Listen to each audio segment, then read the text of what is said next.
হাস্যরসাত্মক একটা প্ল্যাকার্ড নিয়ে দাঁড়িয়েছিলাম।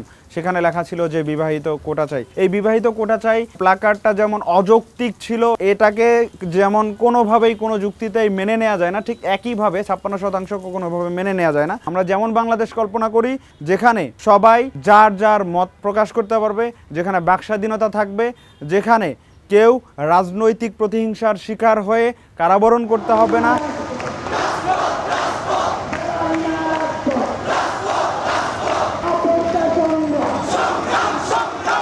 5ই জুন হাইকোর্ট, মহামান্য হাইকোর্ট কোটা পরিপত্র বাতিল করে কোটা পদ্ধতি পুনর্বহালের যে রায় দিয়েছিল, ঠিক তার পরপর থেকেই বাংলাদেশের সচেতন ছাত্র সমাজ, যারা নিজের অধিকার সম্পর্কে সচেতন, তারা সোচ্চার হয়েছিল, নিজেদের জায়গা থেকে এর প্রতিবাদ ব্যক্ত করছিল।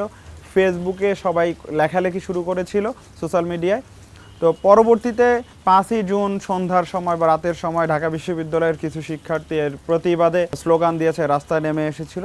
6 জুন থেকে আনুষ্ঠানিকভাবে তারা রাজপথে নেমে আসে।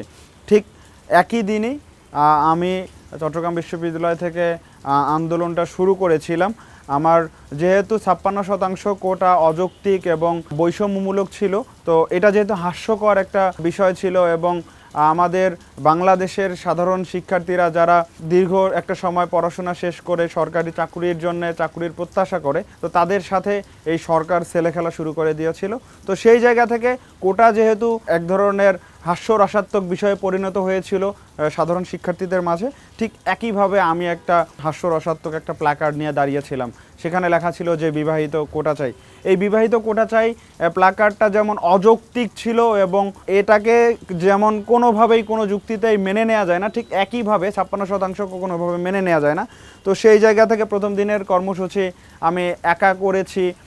এরপর থেকে আমাদের চট্টগ্রাম বিশ্ববিদ্যালয়ের শিক্ষার্থী সমাজ আমার সাথে যুক্ত হয়েছে। সময় টেলিভিশন এই নিউজটা করেছিল, সারা দেশব্যাপী সেটা আলোড়ন সৃষ্টি করেছিল। পরবর্তীতে আমার সাথে 1 থেকে 10 থেকে শত থেকে হাজার ছড়িয়ে সহস্র শিক্ষার্থী আমাদের যৌক্তিক আন্দোলনে শরিক হয়েছিল। বৈষম্যবিরোধী ছাত্র আন্দোলনের আত্মপ্রকাশের পর আমরা 2 দিন চট্টগ্রাম বিশ্ববিদ্যালয়ে আন্দোলন করেছিলাম। চট্টগ্রাম রাঙ্গামাটি যে মহাসড়ক রয়েছে, চট্টগ্রাম বিশ্ববিদ্যালয়ের 1 নং গেট, সেটা আমরা অবরোধ করেছিলাম। পরবর্তীতে আমরা যখন চিন্তা করলাম এই আন্দোলনকে আরও ফলপ্রসূ করতে হবে, আন্দোলনকে পুরো চট্টগ্রামে ছড়িয়ে দিতে হবে, তখন আমরা সিদ্ধান্ত নিলাম যে আমাদের এই আন্দোলন শহরে নিয়ে আসা দরকার। প্রত্যেকটা জায়গায় গিয়ে আমরা মেসেজ দেওয়ার চেষ্টা করেছি যে আপনারা আসুন, আমাদের এই যৌক্তিক আন্দোলনে শরিক হন। এভাবে আন্দোলনটা ছড়িয়ে পড়েছিল এবং একটা পর্যায়ে গিয়ে বৃহৎ আকার ধারণ করে। এবং এটা হচ্ছে আন্দোলনের আমাদের প্রথম অধ্যায়। 6 জুন থেকে আপনার 18 জুলাই পর্যন্ত আমরা এভাবেই আন্দোলনটা সংগঠিত করি। রক্তাক্ত বাংলাদেশ দেখলাম, রক্তাক্ত 15 জুলাই দেখলাম, তখন 16 জুলাইয়ের পরিকল্পনা, 16 জুলাইয়ের আন্দোলন নিয়ে আমরা পরিকল্পনা করছিলাম। এমত অবস্থায় আমরা সিদ্ধান্ত নিয়েছিলাম, এবং আপনারা পুরো দেশের মানুষ জানে যে আমরা চট্টগ্রামের আন্দোলনটা সবসময় 16 শহর কেন্দ্রিক করেছি। আমরা 16 জুলাইয়ের কর্মসূচি আমরা সময় নির্ধারণ করেছিলাম। 2 দিক থেকে আমাদের আন্দোলনকে, আমাদের জমায়েতকে শক্তিশালী করেছিলাম। পরবর্তীতে পুলিশের প্রোটোকলে ছাত্রলীগ, যুবলীগ, তাদের সন্ত্রাসীরা, টোকাই সহ যারা ছিল তারা আমাদের ওপর হামলা করে। এক পর্যায়ে তারা গুলি করে এবং আমাদের 3 জন ভাই শাহাদাত বরণ করে। আমরা ওইখান থেকেই শুনেছিলাম যে রংপুরে আবু সঈদ ভাই শাহাদাত বরণ করেছে। সেই দিনের বিভীষিকাময় যে ঘটনাগুলো আমাদের এখনও মানসপটে আছে, আমরা এখনও চোখে ভেসে ওঠে। আমরা সেই স্মৃতিগুলো আমরা বারবার আওড়াই। আমরা ভিডিওগুলো দেখছিলাম, আমরা কান্না করতাম। আমাদের বাসায় আমরা 3 জন ছিলাম। আমার বাসা বড় থাকা সত্ত্বেও আমরা এক রুমে, রাফি, আমার স্ত্রী এবং আমি এক রুমেই ছিলাম, এবং খুবই কষ্ট হয়েছে আমাদের। আমরা বাইরের কোনো খবর পাচ্ছিলাম না। আমার স্ত্রী আপনার বাইরে থেকে সংবাদপত্র সংগ্রহ করে নিয়ে আসতো, খাবার নিয়ে আসতো। আমাদের ওই সময় অর্থকড়িও ছিল না, এমন একটা অবস্থা। বাজার করতে যাবে, কারণ ওকে যদি কেউ চিনে ফেলে আমাদেরকে হয়তো নিয়ে গিয়ে মেরে ফেলবে, এই ভয়গুলো ছিল। তো আমরা ওই বন্দি দশা অবস্থায় আমরা যখন ইন্টারনেট আসলো, আমরা একজন কেউ ভিডিও দেখে কান্না শুরু করলে আমরা বাকি 2 জন কেঁদে ফেলতাম। আমরা চিৎকার করে কাটতাম, আমরা হৃদয়টা ফেটে যেত আমাদের। তো এই একটা সময় যখন আমরা ইন্টারনেট ফিরে পেলাম এবং সারা দেশে আবার ইন্টারনেট আসলো, তখন আমরা চিন্তা করলাম যে আমাদের কিছু কর্মসূচি দেওয়া দরকার। তো আমরা কোর্ট প্রাঙ্গণে, আদালত প্রাঙ্গণে আমরা কর্মসূচি দিয়েছিলাম। আমরা ভেবেছিলাম যে ওইখানে আমরা কিছুটা নিরাপদ থাকব, যেহেতু সেটা আদালত প্রাঙ্গণ, সেখানে হয়তো হামলা হবে না। তো তারপর আমরা সিদ্ধান্ত নিলাম যে আমরা লালদিঘি ময়দানে জমায়েত করব, কিন্তু আমরা সেটাও পারি নাই, আমাদের ভয় ছিল। আমরা যে যার জায়গা থেকে, আমরা যখন আদালত প্রাঙ্গণ আমাদের কর্মসূচি ঘোষণা করেছি, সবাই আশেপাশে ছিল, গুটি কয়েক শিক্ষার্থী একসাথে হয়ে স্লোগান দিলে দেখা গেছে যে সঙ্গে সঙ্গেই শিক্ষার্থীর সংখ্যা হাজারে পরিণত হয়ে যায়। তো পরবর্তীতে পুলিশ আমাদেরকে কোনোভাবেই আদালত প্রাঙ্গণে যেতে দিচ্ছে না, আমাদের বোনদেরকে প্রিজন ভ্যানে তুলে নিচ্ছে। তারপরও আমাদের ভাইয়েরা বোনেরা তাদেরকে পুলিশের হাত থেকে নেওয়ার চেষ্টা করছে। এমত অবস্থায় আদালত প্রাঙ্গণ থেকে আইনজীবীরা আমাদের পক্ষে অবস্থান নিয়ে তারা আদালত প্রাঙ্গণ থেকে একটা মিছিল নিয়ে আমাদেরকে আদালত প্রাঙ্গণে নিয়ে যায়। কে কোন দল করে, কি দল করে, কে কার সমর্থক, এগুলো কিন্তু কেউ দেখে নাই।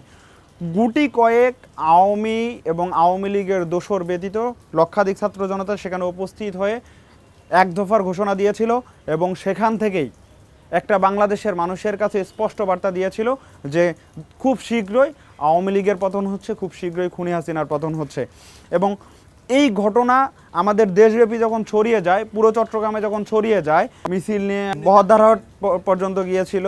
তো একটা পর্যায়ে গিয়ে আমরা যখন দেখলাম যে সন্ধ্যার সময় মার্চ টু ঢাকা কর্মসূচি ঘোষণা করা হলো, তখন বিপ্লবী ছাত্র জনতা যার যার বাসায় গিয়ে ঢাকা যাওয়ার প্রস্তুতি নিচ্ছিল। তো এই নিউ মার্কেট চত্বরের যে হত্যাকাণ্ড, ওইখানকার যে হামলা, বর্বরিচিত হামলা, সেটা থেকে আমরা যে মেসেজটা পেয়েছিলাম যে এই আওয়ামী লীগের কুত্তারা পাগল হয়ে গেছে এবং তারা মরণ কামড় দেওয়ার চেষ্টা করছে, শেষ কামড়, এবং সেটা তারা দিয়েও ছিল। পরবর্তীতে ৩৬ জুলাই অর্থাৎ ৫ই আগস্ট কিন্তু তাদের পতন হয়েছে। পার্সোনালি আমার যেটা মনে হয়েছে যে খুনি হাসিনার আজকেই পতন হবে, এবং এটা কিন্তু ১৬ তারিখের পরেই বাংলাদেশের মানুষ বুঝে গিয়েছিল যে খুনি হাসিনার পতনের ডাক এসে গেছে। তো ৫ তারিখে যখন আমি ঢাকায় শাহবাগে অবস্থান করি, তখন প্রায় ১০টা বাজে। ওই সময়টাতে শাহবাগে আসলে কাউকে দেখা যায় নাই। তো বিপ্লবী ছাত্র জনতার ঢল কিন্তু নেমে আসে ১২টার পর থেকে। পরে যখন বিপ্লবী ছাত্র জনতা মিছিল নিয়ে গণভবনমুখী হয়, ঠিক সেই সময় আমরা গণভবনের দিকে এগোতে থাকি এবং তখন মোটামুটি নিশ্চিত হয়ে গেছিল যে শেখ হাসিনার পতন হবে। এবং এই পতনের মাধ্যমে আসলে যারা আন্দোলন করেছে, আমি দেখেছি কেউ রাস্তায় শুয়ে লুটে পড়ে কাঁদছে, আমরাও কেঁদেছি, আমিও কেঁদেছি। মনে হয়েছিল যে আমরা সফল, এবং এই আন্দোলনটা আমার জীবনের প্রথম একটা সংগ্রাম ছিল, প্রথম একটা আন্দোলন ছিল। তো সেই জায়গা থেকে খুবই ভালো লেগেছে, দেশের জন্য কিছু করতে পেরে আমি গর্ববোধ করেছি। আমাদের বিপ্লবের ১ বছর হয়ে গেছে, কিন্তু যারা নির্বিচারে আমাদের ভাই বোনদেরকে হত্যা করেছে, যারা বিগত ১৫-১৬ বছর বাংলাদেশের মানুষের ভোটাধিকার হরণ করেছে, জুলুম করেছে, নির্যাতন করেছে, ভিন্নমত পোষণকারীদেরকে এই রাষ্ট্রে টিকতে দেয় নাই, তাদের বিচার এখন পর্যন্ত আমরা দেখি নাই।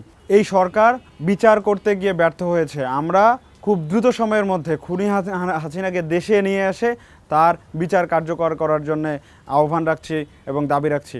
এবং ভারতে বসে থেকে ফ্যাসিস্ট মুজিবের কন্যা, ফ্যাসিস্ট শেখ হাসিনা যেভাবে বক্তব্যগুলো সোশ্যাল মিডিয়াতে দিয়ে থাকে, স্পষ্ট করে বলতে চাই, ওই খুনি হাসিনাকে দেশে নিয়ে এসে আগে ঠ্যাং ভেঙে দিয়ে তারপর ওর বিচার শুরু করতে হবে। আমরা এই বাংলাদেশকে নিয়ে যেভাবে স্বপ্ন দেখছি, এই বাংলাদেশে সকল ধরনের মানুষ, প্রত্যেকটা ধর্মের মানুষ, প্রত্যেকটা ভিন্ন মত পোষণকারী মানুষ একসাথে বসে, একই টেবিলে বসে কিভাবে বাংলাদেশকে আরও শক্তিশালী করা যায়, বাংলাদেশের রাজনৈতিক পরিস্থিতি, রাজনৈতিক পরিবেশ আরও সুষ্ঠু ও সুন্দর করা যায়, এটা নিয়ে এই বাংলাদেশের সকল রাজনৈতিক দল কাজ করবে এবং এই আমরা আশা করি। কারণ বিগত 53 বছর আমরা দেখেছি হরতাল, হামলা, মামলা, খুন, সন্ত্রাসী, চাঁদাবাজি, রাহাজানি, সব ধরনের কর্মকাণ্ড রাজনৈতিক দলগুলো সংগঠিত করেছে। 2024 সালের এই বিপ্লবের পর আমরা এরকম বাংলাদেশ কল্পনা করি না। আমরা যেমন বাংলাদেশ কল্পনা করি যেখানে সবাই যার যার মত প্রকাশ করতে পারবে, যেখানে বাকস্বাধীনতা থাকবে, যেখানে কেউ রাজনৈতিক প্রতিহিংসার শিকার হয়ে কারাবরণ করতে হবে না, ভিন্নমত পোষণকারীদেরকে দমন করা হবে না, এবং আমরা যে বিপ্লব সংগঠিত হয়েছে যে বিপ্লবের যে আকাঙ্ক্ষা, সাম্য, ন্যায় এবং মানবিক মর্যাদা সম্পন্ন এবং বৈষম্যহীন রাষ্ট্র একটি বিনির্মাণের যে আমরা স্বপ্ন দেখেছিলাম, আমাদের শহীদ ভাইয়েরা যে স্বপ্ন দেখেছে, আমাদের আহত কাজীরা স্বপ্ন দেখে, সেই স্বপ্নকে লালন করে বাংলাদেশকে এগিয়ে নিয়ে যেতে হবে। এই জুলাইয়ের স্পিরিট, এই জুলাইয়ের আকাঙ্ক্ষা প্রত্যেকটা মানুষের ভিতর লালন করতে হবে। আমাদের জুলাইয়ের যে স্মৃতি, সেগুলোকে ভাষ্য রাখতে হবে, সেগুলো আমাদের স্মৃতিতে যেন অমলিন থাকে, সেই চিন্তাকে মাথায় রেখে, সেই ভাবনাকে কাজে লাগিয়ে আমাদের দেশকে এগিয়ে নিয়ে যেতে হবে।